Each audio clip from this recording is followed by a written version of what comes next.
wayang itu bagi orang Jawa disebut wewayangane ngawrit atau bayang hidup manusia.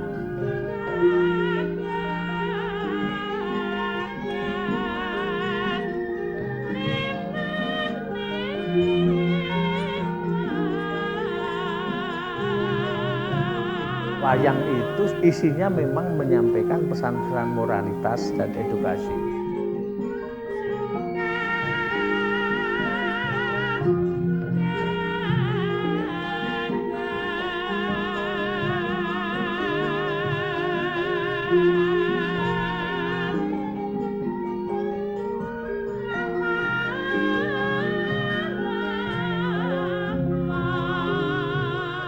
Salah satu filsafat Nusantara itu adalah wayang. Kok wayang kok Jawa sekali gitu ya? Ternyata mengilmiahkan wayang itu sama juga dengan membongkar lagi filsafat-filsafat yang ada di filsafat Jawa. Filsafat wayang itu tidak jauh berbeda dengan filsafat Barat. Karena secara universal ternyata wayang ini ada di dalam diri sanubari setiap manusia secara universal. Ini ontologisnya. Epistemologinya ada juga bahwa wayang itu adalah pengetahuan tradisional yang ada di dalam satu komunitas Jawa tertentu, tetapi ini juga kandungan nilai filosofisnya juga ada di dalam pemikiran filosof Eropa waktu itu Yunani kuno. Katakanlah kalau filsafat Barat itu kan the love of wisdom, jadi cinta kepada kebijaksanaan. Tetapi kalau Jawa ada plusnya, the love of wisdom and the love of perfectness, kesempurnaan. Jadi yang diupayakan dalam orang Jawa berpikir itu, orang hidup itu harus sempurna. Sempurna dalam melakukan pekerjaan, sempurna dalam hidup, sempurna dalam melakukan aktivitas kehidupan ini. Secara epistemologi seperti itu. Nah, sekarang yang aksiologi itu akan di-breakdown menjadi ruang etika dan estetika. Karena di dalam filsafat Jawa itu mengandung hal-hal, nilai-nilai spiritualitas, nilai-nilai kejujuran itu ada di dalam wayang itu. Di sana ada nilai etis yang sangat luar biasa. Kemudian dari nilai-nilai itu disampaikan secara estetik melalui bentuk seni pertunjukan yang disebut wayang, lewat figur-figur wayang yang dimana dalam figur wayang itu ada tokoh baik dan tokoh buruk yang disampaikan di sana. Apapun alasannya ketika tokoh yang buruk itu menguasai dunia, tapi pada akhirnya dia akan sengsara karena perbuatannya itu dan dikalahkan oleh kebaikan. Itu di dalam falsafah Jawa yang walaupun itu Jawa tapi secara universal itu ada dalam kandungan kehidupan di seluruh Nusantara bahkan dunia.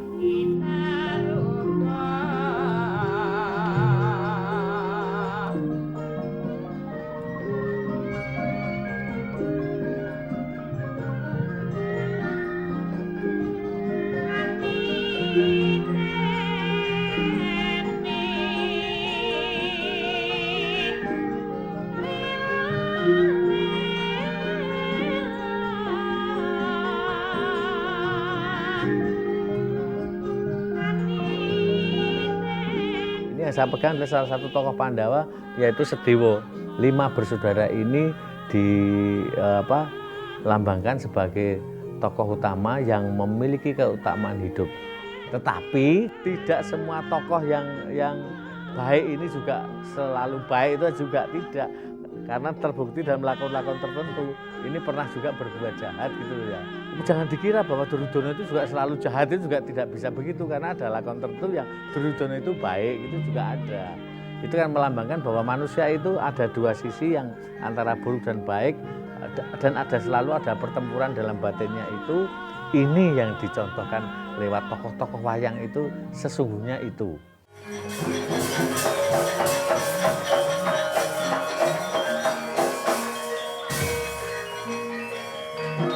Di dalam jagat pedalangan atau pewayangan ada satu boneka wayang yang memiliki tanda-tanda tertentu atau dalam bahasa ilmu itu memiliki semiotikanya sendiri. Yang pokok yang saya sampaikan, saya ingin katakan adalah keberadaan gunungan atau kayon. Ini di dalam wayang memegang peranan penting sebab fungsinya sebagai pembuka, menandai pertengahan cerita, dan akhirnya menandai juga penyelesaian cerita atau penutup. Dimulai dari dodok kotak, ini.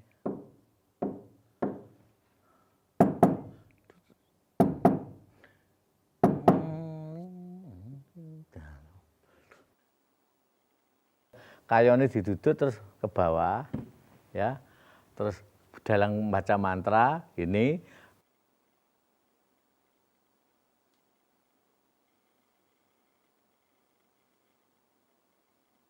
terus baru dikeluarkan begini, buka layarnya gini.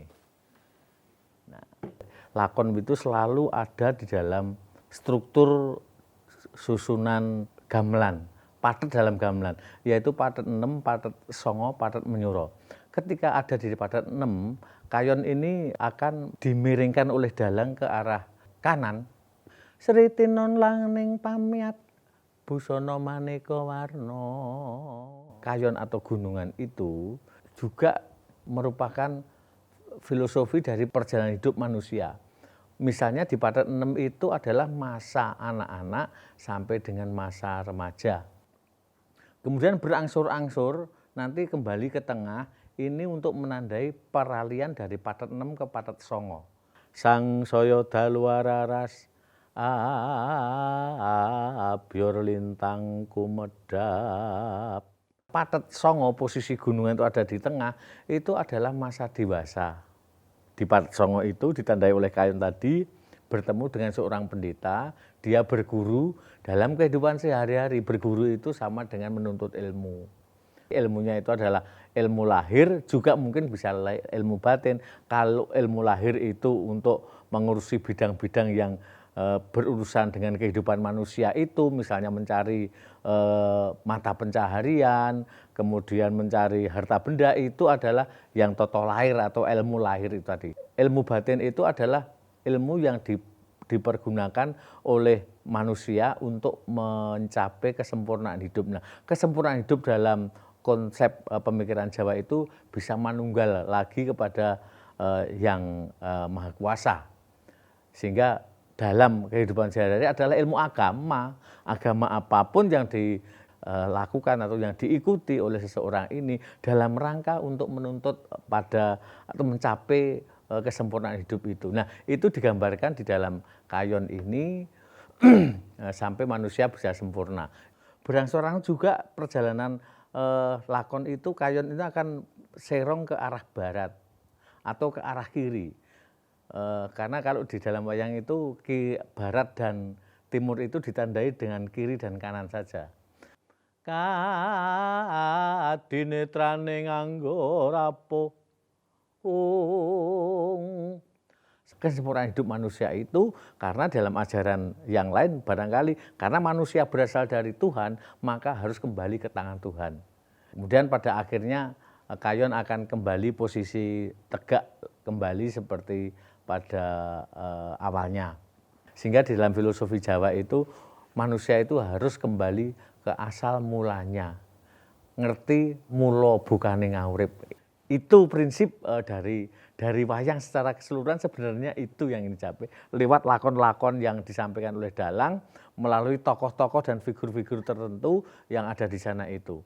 Kemudian keberadaan kayon di dalam wayang memiliki fungsi sebagai keberadaan dunia yang ada dilukiskan di dalam ornamen-ornamen kayon itu sendiri. Fungsi kayon ini berubah-ubah. Suatu saat dia menjadi api, suatu saat dia bisa menjadi angin, suatu saat dia berfungsi sebagai lautan. Juga mungkin bisa saja menjadi sebuah latar belakang keraton atau tempat-tempat lain yang ada di dalam kisah wayang itu sendiri. Dipakai sebagai senjata ya kayonnya ya. Nah, ini misalnya, ya, gini. Nah, dilempar seletnya. Pukulkan gantian begini. juga bisa menjadi ilustrasi ketika ada tokoh yang terbang, itu dia bisa menjadi ilustrasi begini. Kabur.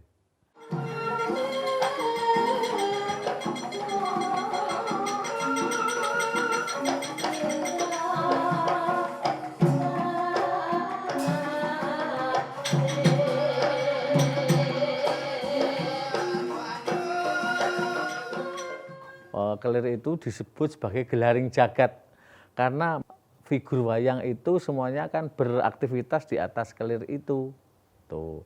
Kemudian gedebok yang biasanya pohon pisang itu disebut sebagai tanah, ya, atau bumi itu ya. Sehingga disebut oleh dalam wayang itu Deboku Sanghyang Nagaraja begitu. Kemudian blencong atau penerang layar wayang itu. Blencong ini memiliki fungsi sebagai Sanghyang Surya atau matahari yang menerangi seluruh dunia itu dimanapun. Sebagai wayangan ngawurip itu dilihat dari memang siluetnya, ya, siluetnya yang dilihat. Orang Barat menyebutnya sebagai sedople, itu lebih tepat. Dilihat dari belakang kelir itu wayang ini memiliki daya hidup tersendiri. Jadi blencong itu memang merembukan daya hidup berbagai figur wayang yang ditampilkan oleh Pak Dalang.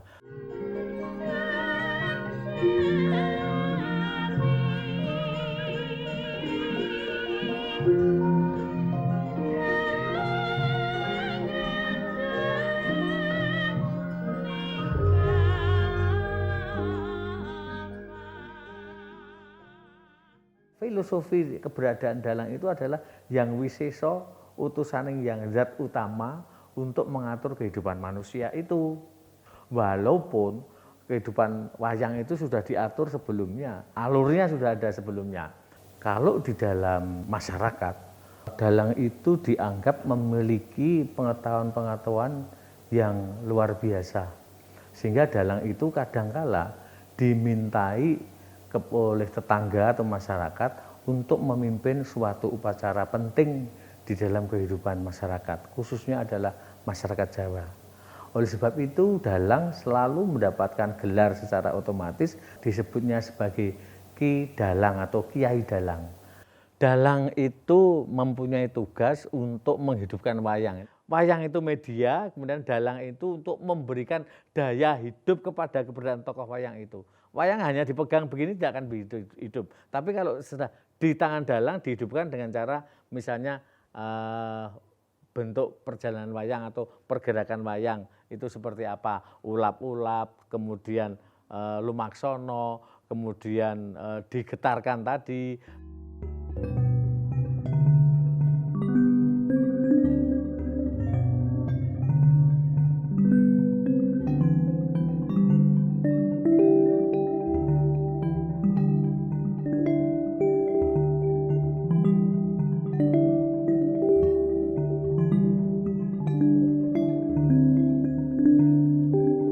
Proses pembuatan kulit itu awalnya kita membuat desain dulu ya, desain atau gambar. Yang kedua ada wayang yang sudah jadi. Jadi kalau dari kertas itu, kertas ditaruh di bawah kulit, terus digambar dari atas. Tetapi kalau yang wayang yang sudah jadi, ya wayangnya itu diambil terus ditaruh di atas kulit, dibelat itu, dikopi gitu. Setelah itu dipahat. Pemahatan itu memakan waktu kira-kira ya rata-rata 1 minggu. Setelah dipahat selesai baru diwarna. Warna itu namanya disungging. Sungging ya kira-kira 1 minggu tergantung besar kecilnya. Ada yang lebih, ada yang kurang. Setelah selesai diwarna baru mulai pasang tangke.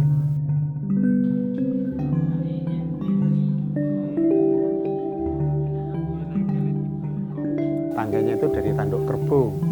Yang bagus itu dari kerbau albino atau bule.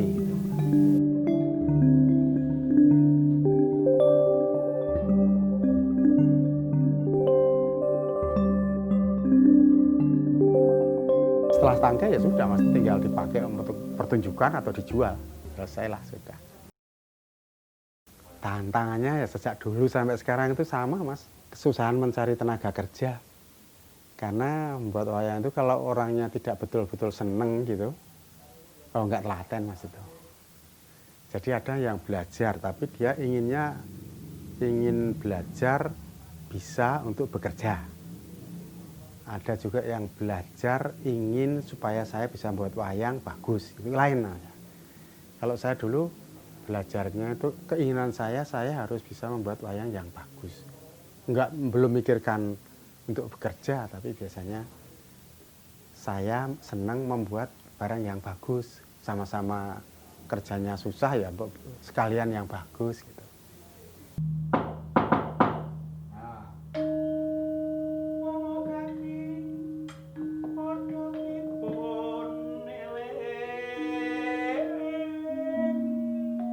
Ada dua cara transmisi penyampaian dan saya menyampaikan kepada generasi yang akan datang itu. Yang satu secara kognitif itu melalui pendidikan formal. Entah siapapun, apakah itu keturunan dalang atau tidak, tapi orang-orang yang tertarik dengan wayang itu bisa melalui jalur pendidikan formal. Di tingkat SMA ada SMKI, di tingkat perguruan tinggi ada ISI, ada ISBI, ada jurusan pedalangannya. Yang satu adalah secara tradisional. Tradisional itu yang pernah saya lakukan, saya bisa mendalang itu bukan karena pendidikan, tetapi karena saya dilahirkan di lingkungan wayang dan dalang. Bapak saya seorang dalang, sejak kecil mungkin sejak dari kandungan, saya selalu mengikuti ayah saya kalau sedang pentas wayang. Kemudian melihat, menekuni, mengikuti bapak mendalang, kemudian menirukan, ya, menirukan bapak mendalang tadi malam seperti ini. Saya kelas 1 SMP. Kemudian oleh bapak saya, kamu besok harus dalang. Saya menangis karena saya belum siap mendalang.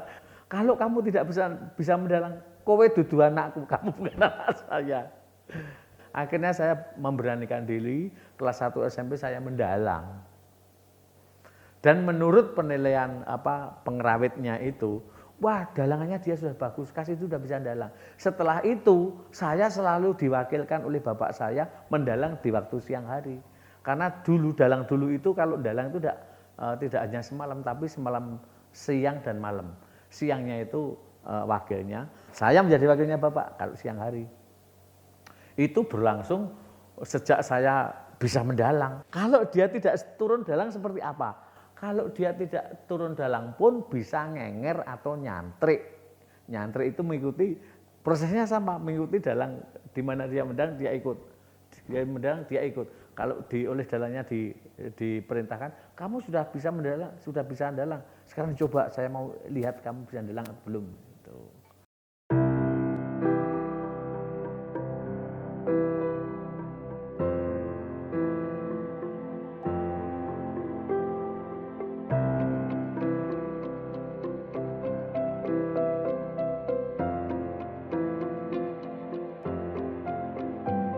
Dulu itu kan ketika kita dengan Pak Juwaraya itu kan pengurus pepadi. Pengurus pepadi setiap kali pentas keliling ada masyarakat yang anaknya itu kepengen mendalang, anaknya itu loh. Padahal bukan anak dalang. Gitu loh.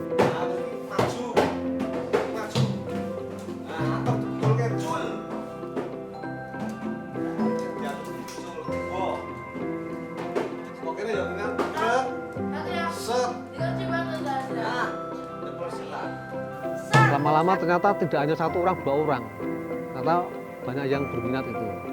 Akhirnya kita dengan pengurus padi, dengan Pak Juwaraya memikirkan itu, bagaimana kalau itu kita tampung, kita latih, yang penting anaknya karep, wong tuane gelem muterke, gratis, gitu. Sampai sekarang itu, jadi mereka yang anak-anak yang punya karep, wong gelem muterke iki semayang. Nah, tapi ini anak-anak dikarep wong tuane sing muterke dikarep. Nah, jadi biasanya banyak kali contohnya. Di anaknya enggak minat, orang tua sing minat, enggak bisa ini.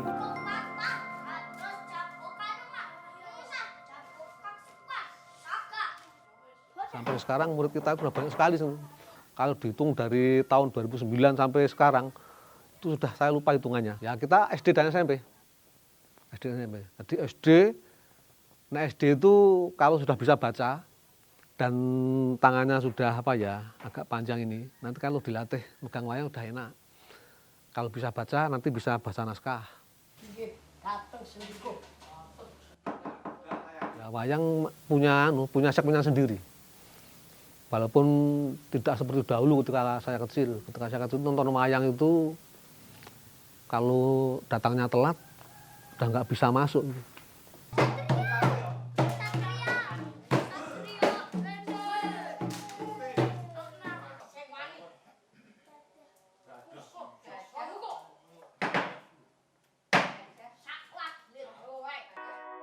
Nama saya Ebenezer Wahyu Armanto.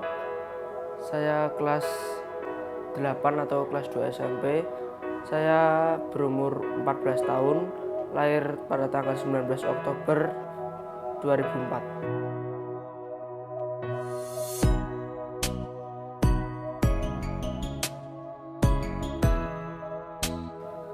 Saya itu tertarik dengan wayang karena wayang itu unik, karena bisa menceritakan atau menggambarkan kehidupan nyata atau kehidupan sekarang.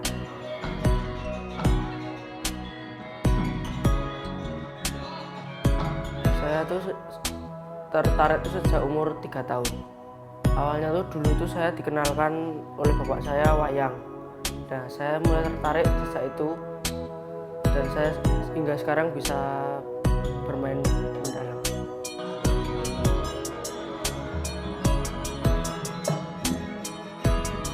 Kalau dukungan banyak dari keluarga, dari guru-guru, teman-teman, dari warga sekitar, tetangga juga mendukung. Tantangannya dalam mendalang itu harus berjuang melawan zaman yang terus maju. Ini harus wayang harus bagaimana agar bisa menarik anak-anak zaman sekarang, dan jangan sampai anak-anak zaman sekarang merupakan budaya sendiri.